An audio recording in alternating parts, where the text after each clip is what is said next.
को समझ जाए, फिर वो वैद्य डॉक्टर घर क्या लेने जाए। पहले 12 महीने में एक गोली मुश्किल खाते थे लोग। क्यों? इसके 3 कारण थे दादा। पहला कारण, अधिकांश बुजुर्ग लोग जब गाय बछड़ी को लेकर के जाते सुबह सुबह दूध निकालने के लिए, पति के हाथ में होती टोगड़ी और पत्नी के हाथ में होती बाल्टी या चरी जिसमें दूध दूहते थे। जैसे ही बाछे बाछी को खोलते, बाछा थन को लगता कि तुरंत गाय माता उस समय गौमूत्र करती थी। उसी समय खुंचा ऐसे करके पति पत्नी दोनों गौमूत्र पी लिया करते थे। ये हमारे देश में परंपरा थी 50-60 साल पहले तक। आयुर्वेद कहता है कि जो आदमी रोज सुबह आधा कप गाय माता का गौमूत्र पिए तो उसको 176 तरह की बीमारियों से बचाव हो जाता है, लगती नहीं है। 100 साल की उम्र हो जाए तो उस व्यक्ति के दांत नहीं गिरते जो रोज एक घूंट गौमूत्र पीता हो। 100 साल की उम्र में भी उसके दांत नहीं गिरेंगे, उसको कभी बुखार नहीं आएगा जो नियमित रूप से गाय माता का दूध पीता हो। तो सुबह उठ के तो गौमूत्र पिए। फिर आप जब भोजन करते हैं 9, 10, 11 बजे जो भी आपके भोजन का समय हो, तो जब आप लोग भोजन करते हैं तो भोजन करते समय आप सुबह सुबह गाय माता की छाछ जरूर पिया करो।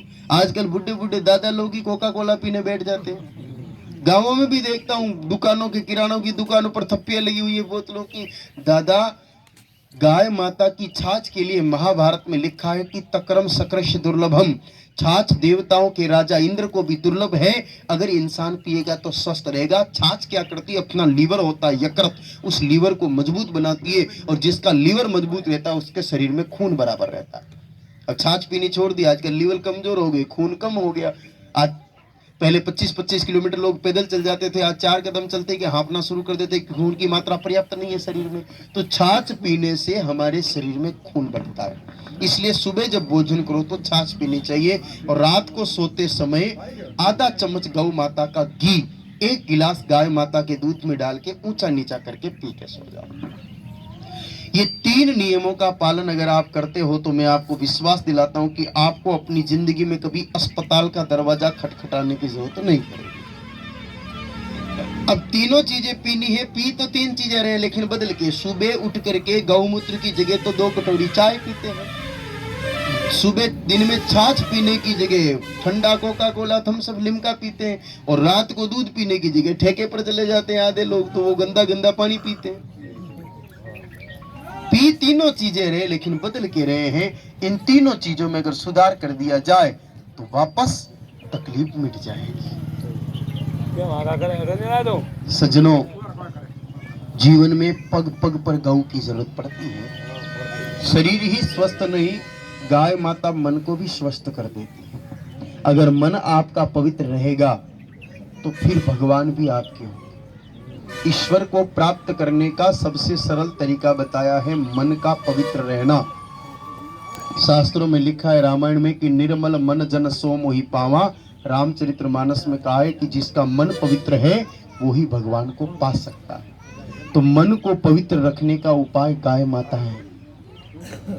देखो, संसार में तो इंसान 2 मिनट और बैठो, माया वाया है नहीं, काम तो घणो ही है आखी उम्र। 2 मिनट और बैठो, बस 2 ही मिनट को और सुना रही।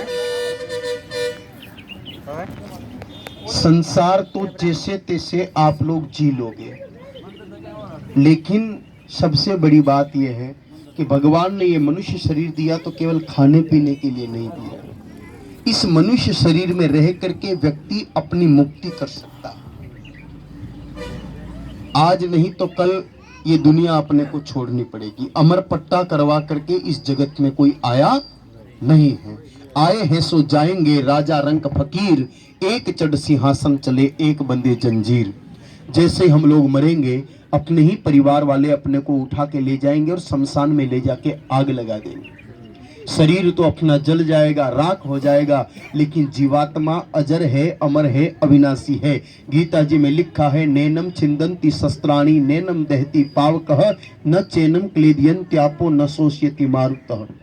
अग्नि जिसको जला न सके, हवा जिसको सुखा न सके, पानी जिसको गला न सके, दुनिया का कोई भी अस्त्र शस्त्र जिसको भेद छेद न सके, ऐसे अजर अमर अविनाशी जीव तत्व को यमदूत पकड़ के ले जाते और ले जाके खड़ा कर देते हैं बैतरणी नदी के किनारे। जीव को कहते हैं कि पार जाओ तो बैकुंठ और डूब गए तो नरक। अब पार जाने के लिए वहां साधन सिर्फ एक है, गौ माता। जो इंसान पूरी जिंदगी भर गौ को प्रेम से रखता है, तो जब वो गाय माता अंतिम समय में अपना प्राण छोड़ती है, तो बुढ़ापे में प्राण छोड़ते समय इंसान के लिए दो आशीर्वाद छोड़ती है।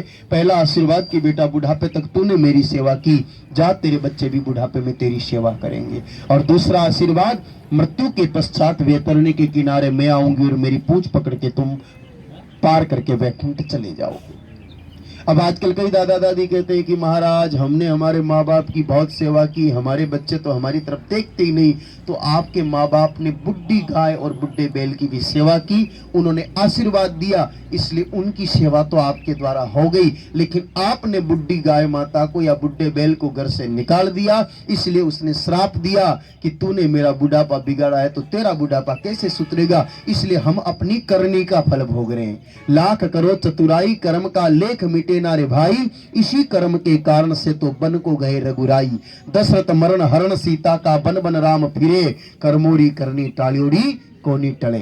तो हमने अगर गौ के साथ खोटी करनी की है, उसको दूध तो दुआ और बुढ़ी होने के बाद निकाल दिया, तो फिर आप अपने बच्चों से सेवा की उम्मीद नहीं कर सकते। आप चाहो कि आपका बुढ़ापा भी बढ़िया निकले और मौत के बाद अच्छा लोग मिल जाए, तो एक गौ, मैं ये नहीं कह रहा हूं कि 100 200 500 रख लो कि 10-20 रख लो, सिर्फ एक गाय माता। और एक गाय माता का खर्चा कितना है? आपके घर में जितना चाय का खर्चा है उतना भी गाय माता का खर्चा नहीं है। और सबसे बड़ी बात यह कि जितनी घास खाती है गौ, उतना तो गोबर वापस दे देती है जो खेत में काम आ जाता है। गौमूत्र देती है वो दवाई के रूप में काम आता है। दूध दे तो अमृत तुल्य है, पियो। और दूध नहीं भी देगी तो भी आशीर्वाद तो आपको देगी ही देगी, जिससे इस धरती पर भी सुखी रहेंगे और मरने के बाद मुक्ति भी हो जाएगी।